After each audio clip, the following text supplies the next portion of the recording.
Today is Tuesday, February 9th, 2016, and the title of this rant will be, Let's Not Sink the Ship. Now, Robert Reich wrote a very nice article on his Facebook page, robertreich.org, blah, blah, blah, and he talked about a number of different things, and he says, people are telling us not to rock the boat. So, don't tell us that we can't get $15 an hour minimum wage. Don't tell us we can't get single payer. Don't tell us we can't bust up the big banks. Don't tell us we can't get free college tuition for the first 2 years at a community college. Don't tell us we can't tax carbon. Don't tell us that we can't tax the wealthy. And his whole point about this is that, we can't rock the boat too much. And I want to go back. There was a movie in 1969. It was called Putney Swope. I only saw it once. It was back then. I still remember it. It was funny. You would say now that it was LMFAO about it. I was drunk as drunk could be. But Putney was the only black guy on the board of an advertising company. The chairman dies. They have to elect someone else. All the other board members hate each other. They all secretly decide that they're going to vote for Putney because they won't vote for each other. And they are all asking for Putney for his vote. And one of them actually says to Putney, hey, if you vote for me, I'll let you in the Knights of Columbus. I wonder what that has to say about the Knights and white people. But Putney gets elected, and the first things out of his mouth are, hey, I ain't going to rock the boat. I'm going to sink the ship.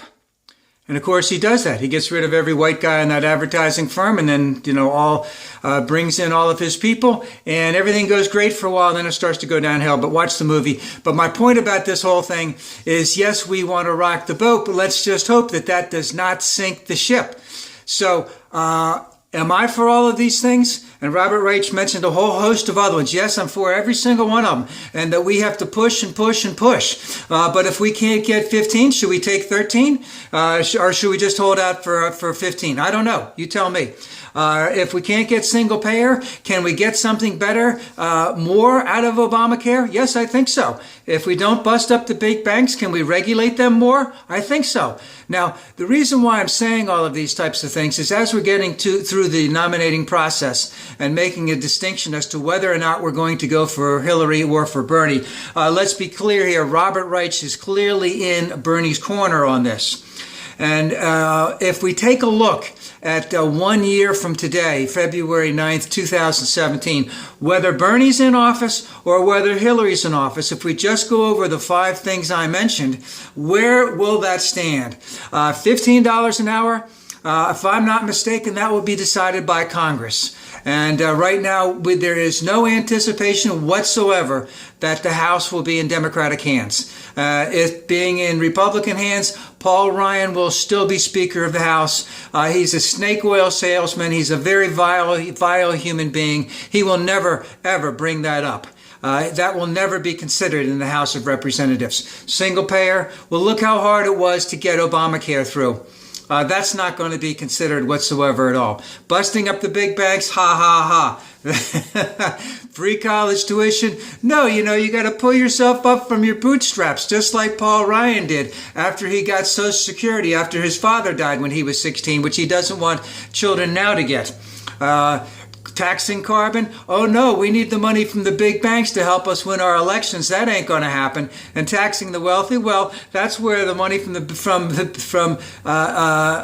you want to tax carbon, then you're going to have to tax the wealthy too. No, we're not going to have any of that. So if we just look at those 5 things, whether it's Hillary or whether it's Bernie, neither one of them are going to be able to get that. Should they fight tooth and nail to get that? Yes. If they get anything less than that, that's a step forward. Should they take it? Yes. Obviously they should. But what I see here in terms of, I see Robert Reich is clearly in Bernie's category. What I'm looking at is what's going further on down the line in terms of the election as it comes around. Now, right now, I would call Bernie a one-trick pony. He's all on the economic end. I'm wholeheartedly, completely behind him on all of that. He's also big on the environmental end. All right, but I'm looking what's going to happen in the actual election himself. Will Bernie be typecast as a socialist? Will that hurt him with independents and possibly moderate Republicans?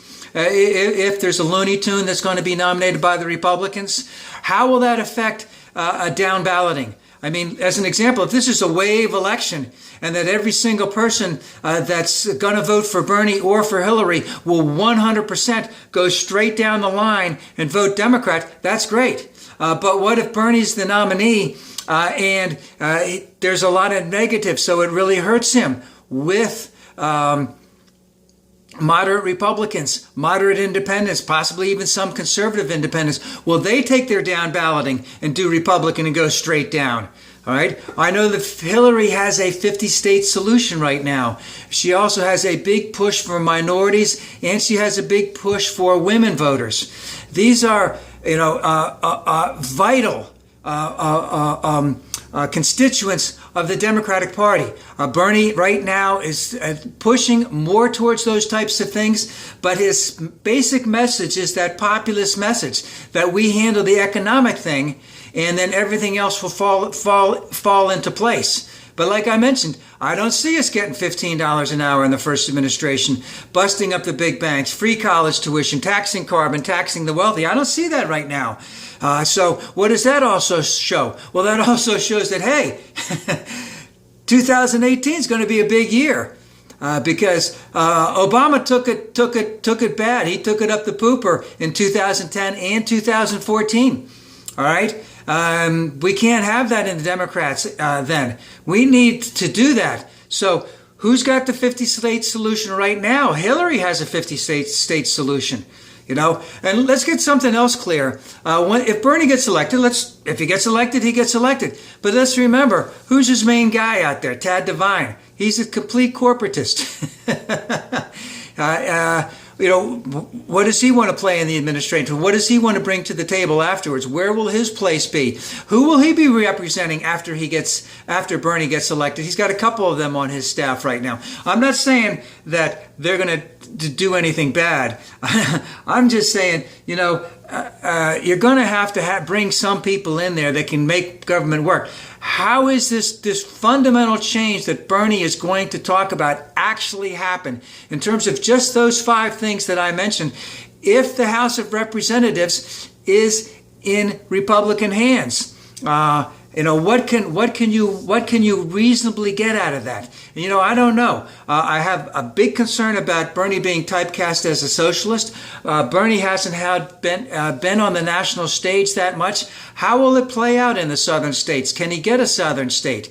Can he get the battleground states? What is it going to be? Ohio, North Carolina, Florida, Michigan, Pennsylvania?